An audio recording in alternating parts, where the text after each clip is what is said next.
Houseblend. G'day, all humans. Welcome back to Houseblend Season 2. It's your host, Callie Krajic here. Today, we're featuring Marcus Angeloni performing Charlie Brandywine. 1, 2, 3, 4.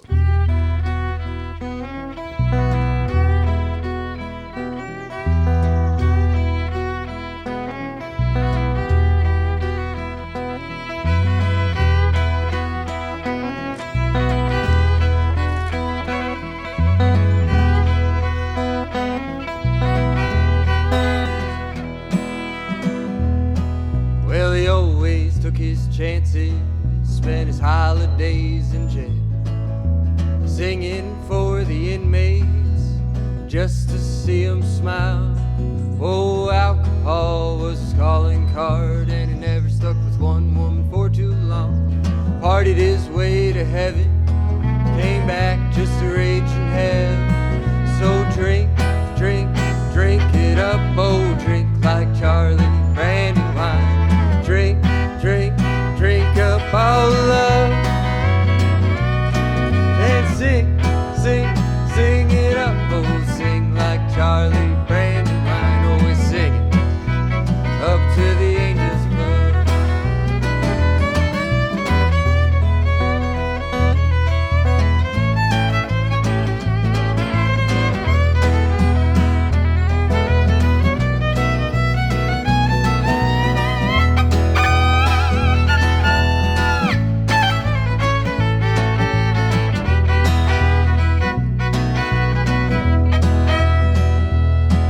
Well, moon shining, drunk, driving, campfire storytelling. Oh, he's a man, come to style.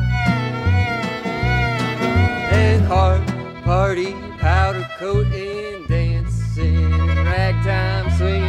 All the ladies wanted to go with his rock and roll, quit imitating. The sun is up and he's still singing. Comes and goes faster than a homemade pie. So drink, drink, drink it up, oh, drink like Charlie Brandywine. Drink, drink, drink up all love, and sing, sing, sing it up, oh, sing like Charlie Brandywine. Sing up to the angels above.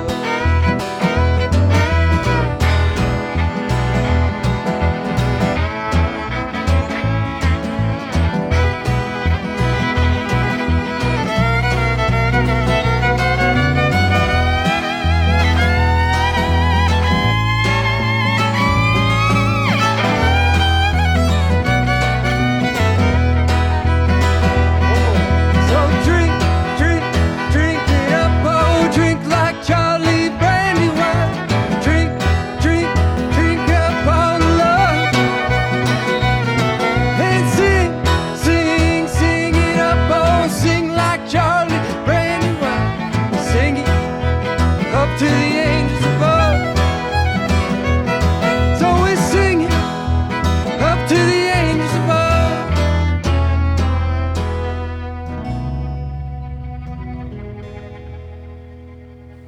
G'day, all humans, and welcome to Houseblend, Marcus Angeloni. Howdy. G'day. You brought a couple of friends with you today.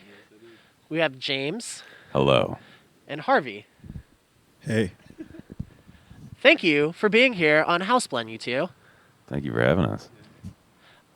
Wouldn't be the same without them. Truth, yeah. I mean, the performance was incredible with them, so we're just so thankful for them to be here for all of it. So, Marcus, you're from Swanksville, Pennsylvania? Schwanksville. Schwankville. Yeah, say that with me so the people at home will know. Schwank. Schwanksville, Pennsylvania. Swanksville, Pennsylvania. Yeah, home of or close to the Philadelphia Folk Festival. Yeah. Yeah. What was the music scene like out there, and how does it compare to the Pacific Northwest? Oh, well, the Philadelphia folk music, I mean, it's just beautiful. It's just, I got it tattooed on me.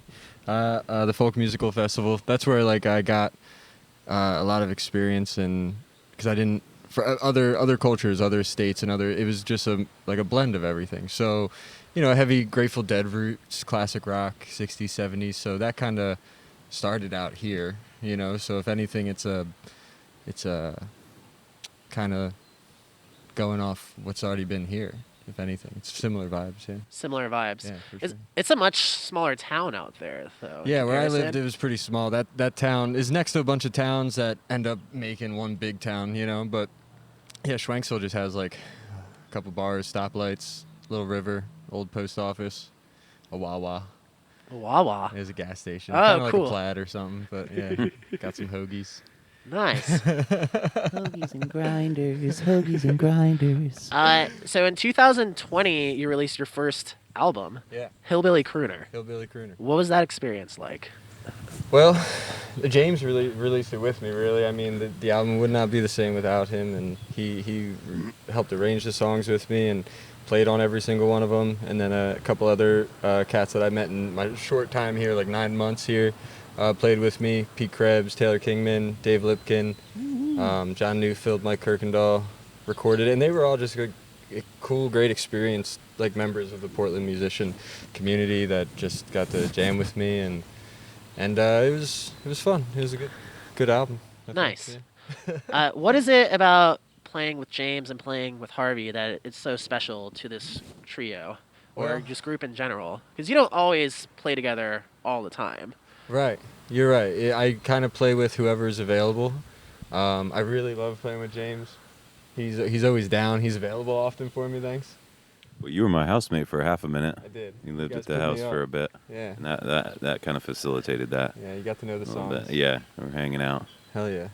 But really, James is like a musician in all of his ways. That like he's a multi-instrumentalist. He plays with a number of different people and genres that like I admire. And Harvey's doing the same thing. We met at PCC. Nice. I think there's a lot of musicians like that, but as far as like going forward, like I have fun with other people who want to experiment and can do multiple things and pull me out of my comfort zone. So, Nice. Yeah. That's I think I pulled them out of their comfort zones today. Well, Nice. Maybe not him. I don't know. But we had a good time. Perpetual state of comfort. We gotta fuck him up. Excuse me. Yeah, Harvey, what is it about jamming or performing with Marcus that just makes the chemistry work so well? There's a sort of like freedom, I suppose. Yeah, I play a lot of different styles of music, and I've tried to study music, as much as many of us try to study all sorts of things in life. And so I feel like it started to move me in sort of a more rigid way. Sure. And so it's kind of nice to be like, just have the freedom, the way the songs are structured, and to be able to offer, input and have ideas and communicate. And I think that's really the biggest thing, so the ability to communicate. I think it's what makes it work, I suppose. Nice. Yeah. That's cool. Yeah, well, you two as well are both busy doing your own projects. I know you do production and do instrumentals for hip-hop artists, what Yeah, you're yeah, yeah. saying. And then, James, you're a member of the Scratch Dog String Band. Yeah. We were a hard-hitting band, playing 200+ shows a year for a while there, but that slowed down a lot. Sure. But but that's kind of been a blessing in disguise. We're still playing a couple of gigs, but this whole pandemic thing has given me a little bit more opportunity to focus on my songwriting, performing some solo stuff, and eventually like to get a new band together to do my solo project. But of course, I love sitting in with. I got a bunch of friends. We play old school jazz and country, and I'm fortunate to have an amazing community that has kept me here for the past 7 years. And I love playing all styles, but really old jazz is where my heart is. And, Nice. but I can do that with folk music too. I try to break the rules a little bit, like 4 chords, but I can play all the notes if I want to. Try not to bug the songwriter too much, but Well, if you know anything about Marcus Angeloni, we like to break the rules sometimes. Thankful for the music community, break the rules sometimes. Yeah, yeah. I think Speaking of songwriting, Marcus, you've been quoted as being a pretty high volume songwriter. I think at one point you wrote 19 songs just in the month of February. Before COVID. Yeah, Right then. pre-COVID. Yeah, Yeah. yeah. How are you able to just be as productive in that sort of time span with that much content? Well, it's really like my experiences, and like the more stimulation I have from life, the more I have to write about. And so like that was right after I recorded the album, right after we played like the show with kind of a crew who really knew the songs, and my birthday was right then. So I was just like meeting people, talking about things, and yeah, songwriting is just like, I can put that energy in anywhere I've found, Sure. but like when I put it into songwriting, it's usually really healthy and crazy, and some good things happen. you Yeah. know? Yeah, for sure. And I recorded all those songs, and figuring out what to do with them. Might re-record them. They might just be demos. Nice. Yeah.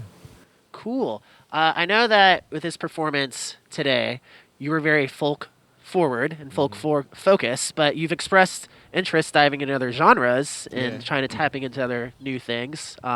What other genres would you like to dive into, and what does that mean for the future of folk Marcus Angeloni that we may know? Yeah, well, I come from like playing like funk, reggae, and punk. Like those are the genres that I played, and then like David Gilmour is like one of my favorite composers, and that's kind of where I grew up from. I always had like a studio at home. I always had basses and amps and drums, but then after high school, I spent the last 10 years just not in that type of situation. Sure. So like even the past year with COVID, just like consistently listening to music through speakers has been like revolutionary for me. So having a bass now, writing with that, like I just want to, I don't really believe genres exist to constrain us. I believe they exist to identify us. And so like I just want to keep playing and have fun and write. Sure. In new ways, and really like collaborate with people like I'm sitting next to. Like I'm lucky to sit next to these people and the people they sit next to. I'm living my dream. It's beautiful. That's the best way to say it, I think. Harvey and James, have you been enjoying any sort of genre bending or experimentation with Marcus specifically? Yeah, definitely. So I don't know. We jam a bit, Sure. I'd say, and so sometimes I'll hop on drums and he'll play some guitar and sing and stuff, or play bass, and we can all kind of jump around and play multiple instruments. And so with that happening, there's like it's inevitable. The experimentation, the crossing over. Learning how to use Ableton and like use it more fluidly where it's an instrument. Sure. Writing with it. So like I don't know, as a kid, like I used to put on dubstep and like play along, Nice. like Yeah, party yeah, and yeah. have my friends, and like we'd have like a band playing along with that, and I listen to just whatever I can listen to, and I think sometimes when I don't know, man, it's just like just playing music, like we just jam. We haven't really started writing anything yet, but like we have like we're just gonna do it. That's awesome. Well, I will say for Yeah. myself, and perhaps for all the humans that are listening and watching, that we are very eager to hear what future may unfold for all of you with your jamming or bending those genres into something a little different. Can I get an and many more? and many more. Yep. Now, Marcus, we know each other pretty well outside of this setting. We like to chat. And there was one point we talked about in your earlier days in the industry that you were diving in the music industry and focused on sobriety as well. Yeah, well, yeah. Yeah, I guess I didn't give a shit about industry before I got sober. Sure. Like then when I was sober, I was like, I need something to do. So I was like, make money. Right. Pretty much, yeah. What influenced you to go into that chapter of sobriety, and then where do you feel like as the importance of the fine line in the industry with sobriety and recreation? Right. Well, I mean, no one's fault but my own. I didn't have a good sense of like what like health was and self-care. was aware of the ideas of them, but like I wasn't practicing them. I didn't do them, and my life was way out of balance. And especially for where I was living, I was legally out of balance. You Sure. know? And like morally out of balance too. You know, and so I jumped through some hoops to just regain freedom, and then not just freedom from my past and what I did, but also just like that sense of living, the kind of downward spiral without like real any drive, you know what I mean? Sure. So I just keep good people around me, and I learn everything I learned during that. It's never a bad thing to get sober, it's never a bad thing to reach out for mental health or anything. Like when I was doing it, like I always said, like I'll go to rehab when I'm totally done. When I know I'm gonna quit. Yeah. And then you sometimes you use it as like an opt out, and it ends up like making sense to you. Absolutely. But Chris, God bless Chris Farley. He didn't make it, but he went to rehab 17 times. It's just people. You're never like not welcome there. And I think as we move forward, the stigma dies because Right. Screw that. You know what I mean? Yeah, Enjoy your yeah. life, and like if you need something to get better, then you get better. You know what I mean? Like I smoke, and like the doctor doesn't like give me a hard time about me trying to clear my nasal pain. He's not like you can't have the fucking medicine because you did it to yourself. You know? Yeah. He encourages me to quit smoking, but like he doesn't withhold the other help. So on the song "Don't Be Worrying, Mama," Yeah. their lyrics that are in there, and I might get these incorrect, but it says, "I'm only 27, but I've lost too many friends." Too many friends. Yeah. Yeah, for sure. And from drugs, from my mistakes, from misunderstandings. That song's just about like keeping my side of the street clean and holding my promises to people.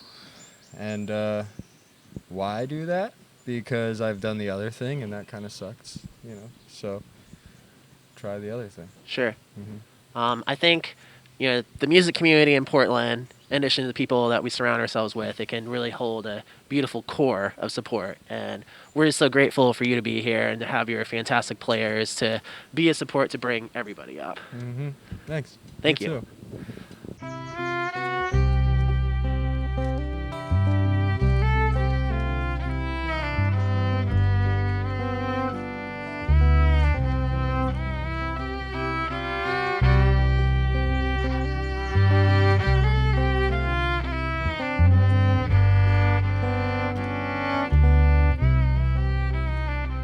I've got a heartbreak in my heart, won't go away. It's as deep as space, and I've been singing these blues ever since my heart was torn up and abused. Got the Pennsylvania blues. Got the Pennsylvania blues. Got the Pennsylvania blues. Got the Pennsylvania blues.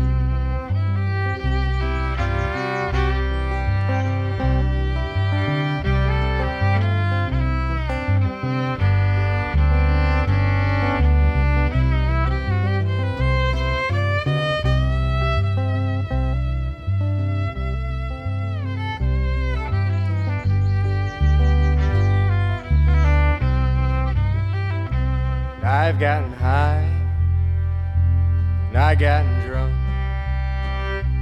prayed up to all the gods, heavens above, and all across this land I have roamed, trying to find a way to heal my soul. Got the Pennsylvania blues. Got the Pennsylvania blues. Got the Pennsylvania blues. Got the Pennsylvania blues.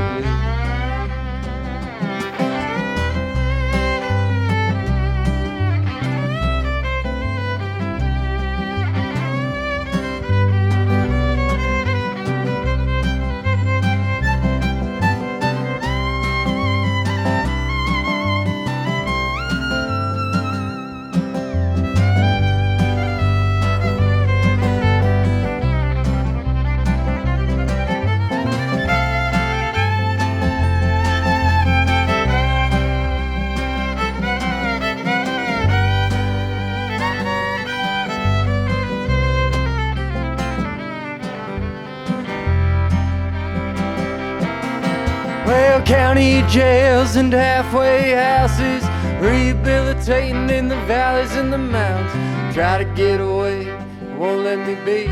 These Pennsylvania blues be the death of me. Got the Pennsylvania blues. Got the Pennsylvania blues. Got the Pennsylvania blues. Got the Pennsylvania blues.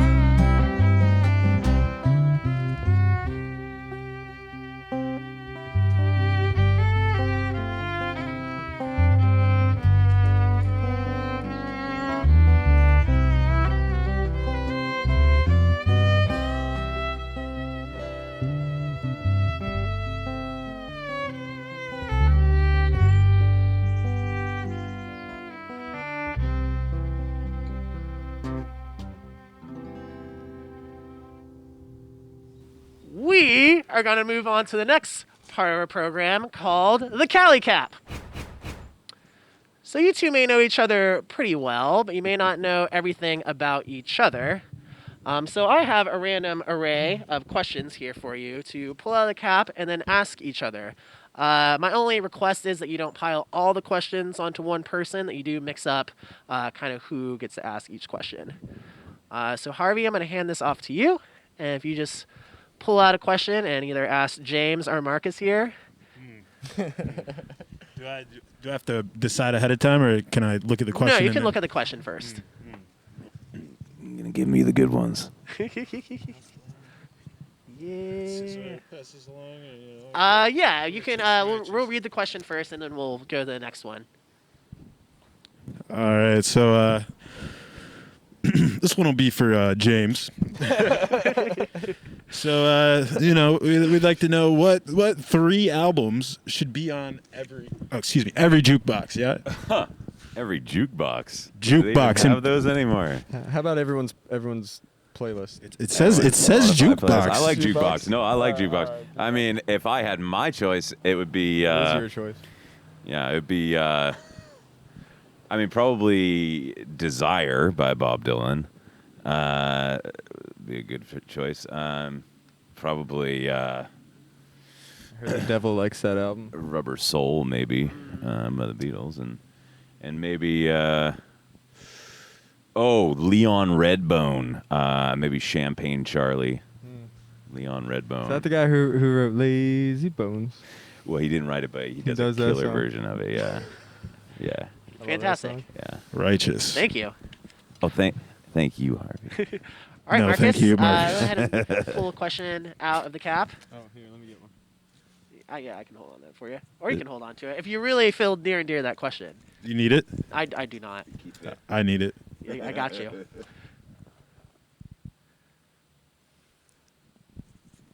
Good ask, James. All right. What's the strangest thing you've seen in someone's home? In someone's home.